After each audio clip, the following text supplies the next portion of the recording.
सीकर शहर में एक रहस्यमयी मौत, सरताज के सर पर निशान और वो बच्चा, और 2 सालों से जिसने कभी किसी को आंख उठाकर नहीं देखा, उसने कॉलेज के सबसे फेमस और जिससे सब डरते हैं उस लड़के साहिल को उठाकर फेंक दिया।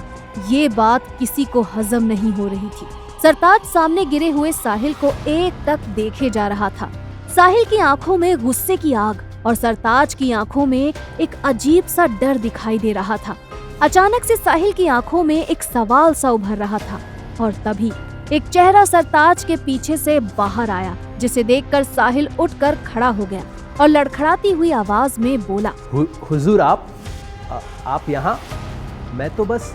सरताज ने पलट कर देखा तो उसके हाथों से कप नीचे गिर गए और इससे पहले कि रामचंद्र फिर उसे डांटता, उस शख्स ने रामचंद्र के सामने पैसों की एक गड्डी रख दी और उसे वहीं खड़े रहने का इशारा किया। और ये थे शहर के एमएलए सूर्य प्रकाश ठाकुर। अपनी बेटी सिया को छोड़ने आज वो खुद कॉलेज तक आए थे, क्योंकि सिया का कहना था कि वो अपने पिता के साथ ज्यादा समय नहीं बिता पाती।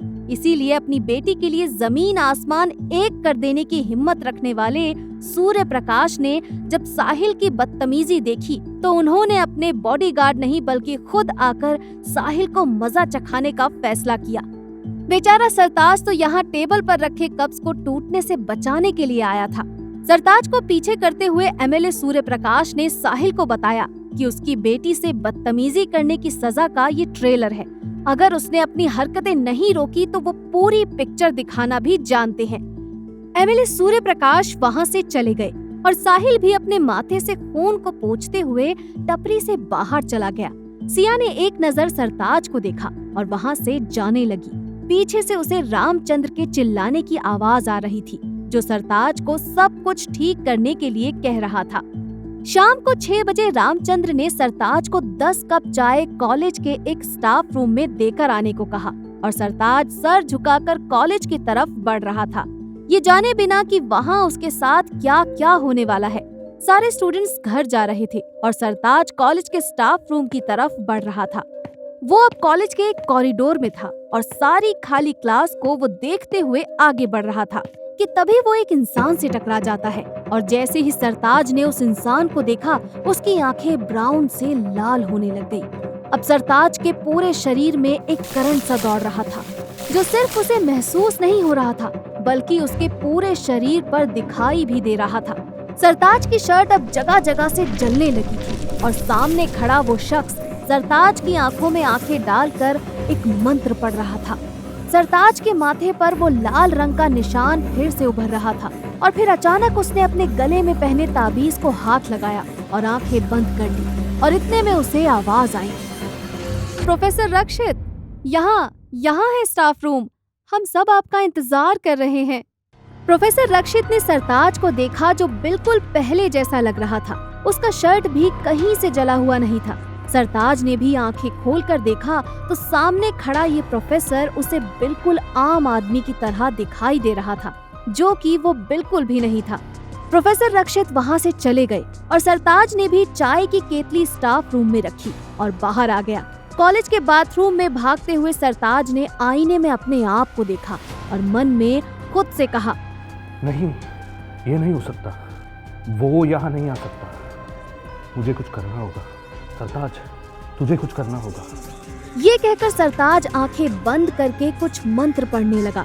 उसे अपनी बंद आंखों में एक आदमी दिखाई दे रहा था, जो लोगों से कह रहा था, सरताज, आप ही बचा सकते हैं, आप ही हैं रखवाले, आप ही हैं हमारे देवता, हमारा सब कुछ, हमारे खून का हर कतरा आपका कर्जदार है। सरताज ने आंखें खोली और अपने गले में पहने हुए ताबीज को जोर से दबाया। अचानक से वो ताबीज खुला और उसमें से एक लाल कपड़े का टुकड़ा बाहर गिरा। सरताज ने उस कपड़े को हाथ में लिया और उस कपड़े पर लिखे शब्द पढ़े, पूर्णिमा रक्षम तत्तम भक्षम।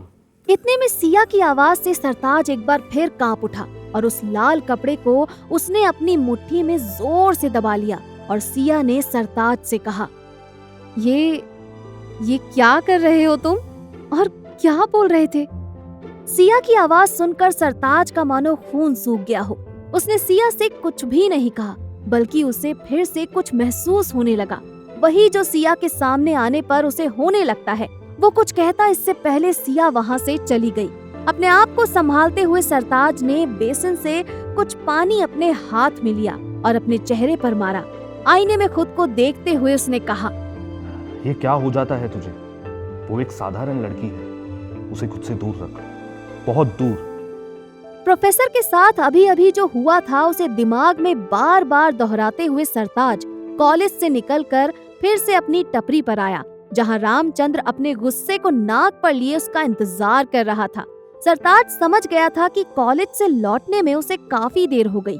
सरताज के आते ही रामचंद्र ने उसके हाथ में गुस्से में टपरी की चाबी पकड़ाई और वहां से चला गया। अब रात काफी हो चुकी थी। सरताज ने टपरी साफ की और कमरे के अंदर नहीं बल्कि उसी जंगल की तरफ बढ़ा जहां वो कल रात भी गया था। उन्हीं पेड़ों के बीच कुछ सुनता और कुछ मंत्र पढ़ता हुआ एक बार फिर सरताज पहुंच गया था जंगल के बीचों बीच। उसने आसमान की तरफ देखा। सरताज का ध्यान पूरी तरह से आसमान पर था और उसके माथे पर वो निशान से फिर से उभर रहे थे। इसी जंगल में एक पेड़ के पीछे एक लड़का सरताज को देखकर हैरान सा खड़ा था। उसका गला सूख रहा था। उसने अपना फोन निकाला और साहिल को कॉल करने लगा। ये था पंकज, साहिल का बहुत अच्छा दोस्त। पंकज बार बार साहिल को कॉल कर रहा था लेकिन उसका कॉल नहीं लग रहा था। जंगल में सिग्नल नहीं था। पंकज ने सोचा क्यों ना सरताज के इस राज का वीडियो बनाया जाए। उसने जैसे ही कैमरा ऑन किया उसने देखा सरताज हवा में ऊपर उड़ रहा था। उसके हाथ हवा में ऊपर है और वो जमीन से तकरीबन 3 से 4 फीट ऊपर हवा में है। ये नजारा किसी भी इंसान के लिए काफी डरावना था। तभी उसके फोन पर एक मैसेज आया और उस नोटिफिकेशन टोन की आवाज सरताज तक पहुंच गई। आसपास खतरा होते देख सरताज ने अपने मंत्र बंद किए और वो जोर से जमीन पर गिर गया। उसकी लाल होती आंखें फिर से ब्राउन हो गई थी। उसके माथे पर चमकता हुआ वो लाल निशान भी धीरे धीरे गायब हो रहा था। सरताज ने देख लिया था कि पंकज ने उसे देख लिया है और अब वो उसका पीछा कर रहा था। सरताज को पीछे भागते हुए देख पंकज की सांसें तेज हो रही थी और अचानक वो किसी पत्थर से टकराकर नीचे गिर गया। और जब उसने पलट कर देखा तो बहुत बड़े 4-5 भेड़िए उसकी तरफ बढ़ रहे थे। इस तरह के भेड़िए राजस्थान में कहीं भी नहीं पाए जाते। उनके शरीर पर बहुत बाल थे, जैसे वो किसी पहाड़ी इलाके से थे। लेकिन उसके पीछे तो सरताज था। जब तक पंकज को समझ पाता तब तक भेड़िए उसके शरीर को नोचने लगे थे। जहां एक तरफ भेड़िए पंकज के शरीर के चीथड़े कर रहे थे, वहीं उनके पीछे खड़ा था एक आदमी जिसने सर पर लाल पगड़ी पहन रखी थी और एक मोटा सा जैकेट पहना हुआ था। उसने पीछे मुड़कर सरताज से कहा, सरताज, आप चिंता ना करें, हम जब तक हैं आपको कुछ नहीं होगा और ना ही आपका सच किसी के सामने आएगा। लेकिन आपको उसे मारना नहीं चाहिए था, उसकी कोई गलती नहीं। वो मेरे काम के बीच में भी नहीं आता। बीच में आता था तो वो प्रोफेसर। प्रोफेसर? कौन प्रोफेसर? रक्षित, रक्षित नाम है उसका। वो हम में से एक लगता है लेकिन वो उसकी तरफ से है। उसकी, जानते हो ना? उसका आगमन हो गया है। वो यहाँ कैसे आ सकता है? सब कुछ तय था। ये उसकी बगावत है। सरताज ने उस आदमी के हाथ में वो लाल कपड़ा रखा जो उसकी ताबीज से निकला था, जिस पर लिखा हुआ था पूर्णिमा रक्षम ताकतम भक्षम। उस आदमी ने सरताज के हाथ से वो लाल कपड़ा लिया और अपने जैकेट से एक कांच की शीशी निकाली और उसमें रखी पानी की बूंद को लाल कपड़े पर डाला और कुछ ही देर में वो कपड़ा जलकर गायब हो गया। उस आदमी ने सरताज से कहा कि अब वो उनसे पूर्णिमा के दिन मिलेंगी और तब तक प्रोफेसर से बचने के लिए उसने सरताज के गले के ताबीज पर हाथ रखा और कुछ मंत्र पढ़ने लगा।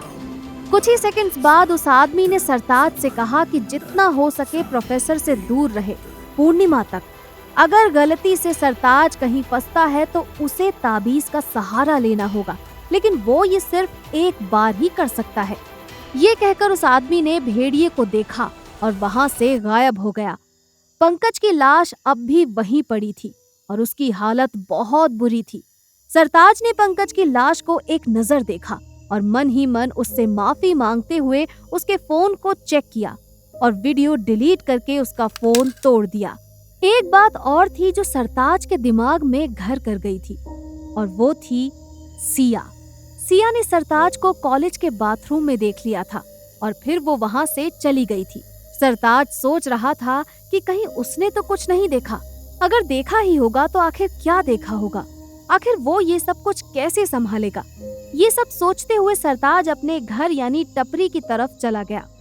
इन सब से दूर प्रोफेसर रक्षित अपने घर के तहखाने में एक हल्की जलती हुई लाइट के आगे खड़े थे और उसके सामने दीवार पर कई तस्वीरें लगी थी।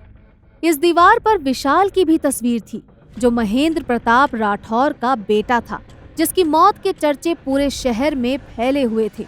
वहीं सबसे बड़ी तस्वीर सरताज की थी और उसकी तस्वीर के नीचे लिखा था सरताज चौधरी 1989 से 2011, मौत का कारण हार्ट अटैक। आखिर क्या है सरताज का राज? जानने के लिए सुनिए इस कहानी का अगला भाग, सीक्रेट सरताज।